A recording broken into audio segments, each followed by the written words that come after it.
Today we are going to talk about Islam, the meaning of the word Islam. Now, many people, and some scholars included, have stated that the word Islam linguistically comes from the Arabic root salama, which means peace.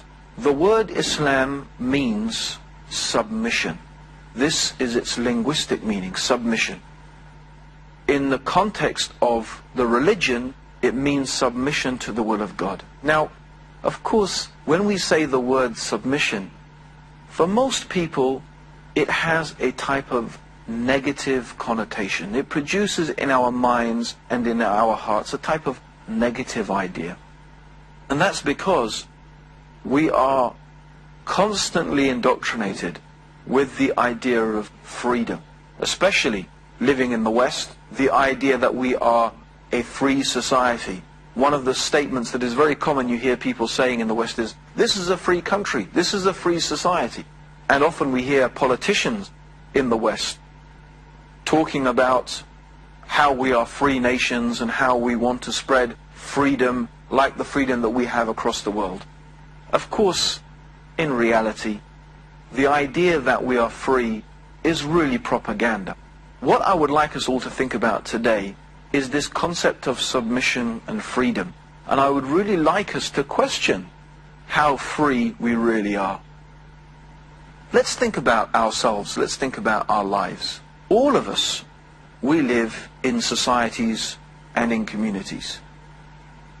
All of us, human beings, have some concept, some idea of what we think is right and what we think is wrong, what we think is good, what we think is evil, what we think is appropriate behavior or inappropriate behavior, what we often call good manners and bad manners. So all of us have some idea, and very often we find that in one country something may be considered to be good manners, and in another country that same thing may be considered to be bad manners. For example, in some countries, if you have a nice meal and then you let out wind through your mouth, you burp as we call it, that's considered very disgusting and a revolting thing to do. But in other countries considered an act of appreciation that you've enjoyed the meal. It just gives you an example of how in two different cultures exactly the same thing can be considered to be in one culture good manners, in another culture bad manners. But my point is this, is that all of us have a viewpoint, a way through which and by which we look at the world around us and we understand and we make judgments about the people around us and about the world around us. No one is free from that. And in a very real sense, we are submitting to those ideas. Let's just think for a few minutes. Where do we get those ideas from? Who told us that this is right and this is wrong, that this is good and this is evil? Who told us that these are good manners and bad manners? Where did you get that information from? Think about it for a few minutes. Maybe some of you will be saying, our parents, that's where we got this knowledge from. Others will be saying, our teachers at school. Some will be saying, our friends. Some will be saying, our society, our religion, our government, the laws of our country. One of the strongest and the most powerful influences in the way that we think and the way that we look at the world is the media, especially the television, the films that we watch, the music that we listen to, the radio programs that we tune into. They have a very powerful effect in shaping the way that we look at the world. And in a very real sense, we are submitting to those ideas. We are submitting to those concepts. I'm sure many of us have been to school. And at school, I'm sure also many of us had to wear a school uniform. And I'm also pretty sure that a lot of us didn't really like wearing that school uniform. Well, if we live in free countries and it's a free society, why do you have to wear a uniform that you don't like? Why do you have to dress in clothes that you don't want to? What does it mean then, I live in a free society? What we realize is that we are not really free at all. All of us have to follow laws. And there are many laws that we find regulate our lives in so many different ways. And in a very real sense, we submit to those laws. What does submission mean? Think about the word submission. What does it mean? When you submit, what are you doing? You are giving in. You are surrendering. In other words, when you submit, you do something that maybe you don't necessarily want to do, but you do it because you are told to, or because you know that it's good for you, or that you know that if you do this other thing, it's bad for you. Often we submit to an authority that we believe and that we understand is more intelligent and more well informed than us. That's why we go to a doctor. If the doctor says to us, well, you know, you've got this problem and you're going to need an operation, and if you don't have an operation in the next, 2 days, you'll die. Most of us don't think about studying the disease, finding out are there other cures, so on and so forth. We don't have the energy, we don't have the time, we don't have the knowledge foundations in order to do that. In other words, we trust the doctor and we do what the doctor says, even though sometimes the operation may be threatening our life, but we'll take that advice from the doctor. In that sense, in that very real sense, we are submitting. So our life is in fact full of submission. We submit to many different things. We submit to many different people in our lives. The idea that we are free is really a type of propaganda. No human being is free. Everybody submits to someone or something. The question is, who do you submit to? What do you submit to? This is the real question. I'd like you to think about a scenario. It may seem these days a very strange scenario, but believe me, there was a time not very long ago when this scenario that I'd like you to imagine was very common.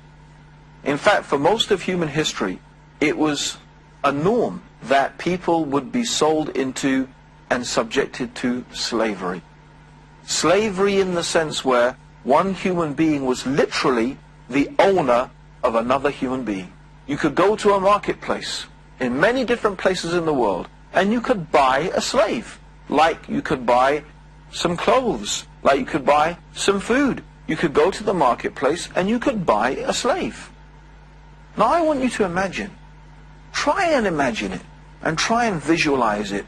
Try and imagine yourself there at the slave market. But what I want you to really try and imagine is that you are one of the slaves. You are one of those people, those unfortunate people, that is going to be sold as a slave. Think about that. Imagine you're standing there in the marketplace. Maybe you're chained up and people are looking at you. Someone out there is going to be thinking of buying you, of purchasing you, and then you will belong to that person, and that person will be able to do with you whatever they like. What sort of master would you like to have? What sort of master would you like to be a slave to? And then think about something else. I'm sure that deep in your heart you will be hoping at this stage, you will be praying that there's another type of master that you don't get. A cruel master, an unkind master, a hard master. Why don't we imagine something even worse than that? Imagine you're not bought by one master, but imagine you're bought by 5 or 6. In other words, 5 or 6 people get together and they say, well, we can't afford a slave by ourselves, but if we each put in some money, then together we can buy a slave. So imagine now, you are one human being owned by 5 or 6 different people. Imagine that. How would your life be? How do you think your life is going to be? Master A, master number 1 will say to you, do this. Master B will say, do that. Master C will say, do that. Master D will say, do this. Master E will say that. Every single master is telling you to do a different thing. How is your life going to be? Your life will be terrible. Your life will be a very distressing life, a very uncomfortable life. Yet I think that I have already described the life of most of you right now. Think about it. Your parents want you to do this thing.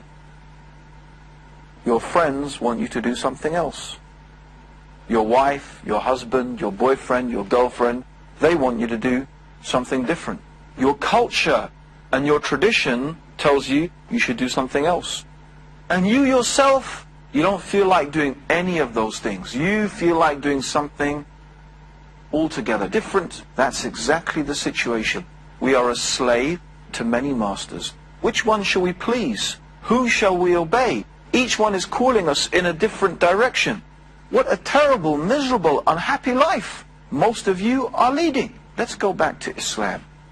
Let's really now understand what Islam is all about.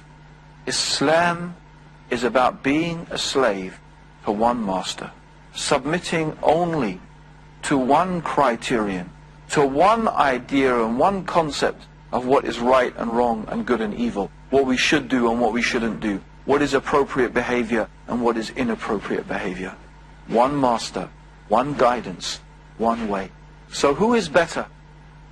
The one who submits to one master, who is merciful and kind and forgiving and knows what is good for us and would only guide us to what is good for us. This is the example of the one who submits to Allah, the all-wise, all-knowing, all-hearing, all-seeing, merciful, compassionate creator of the heavens and the earth, who has revealed his guidance in the Quran, and who sent his messenger Muhammad, may God's peace and blessings be upon him, to be a living example of how to follow that guidance from God. And that is why the Prophet Muhammad said that he was happy, he was proud to be called a slave of Allah. Because, believe me, all of us are slaves to someone or to something. It's just a question who you choose and what you choose to be a slave and a servant to. Therefore, Islam means submission to Allah, to be a servant to Allah, to be the slave of Allah.